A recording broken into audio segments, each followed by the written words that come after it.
নবীর একটা আদর্শের কারণে জান্নাতে যাবে। সিরত মানি আদর্শ। আর এটা আমরা কদমে কদমে মুহতাজ।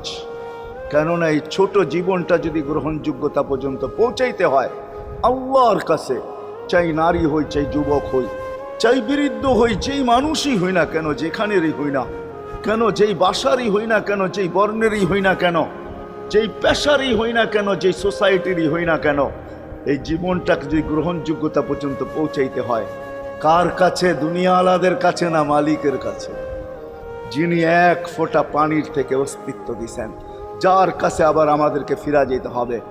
পালানের কোনো সুযোগ নাই। এই জন্যই কোরআন আমাদেরকে বোঝায় আইনাল মাফার।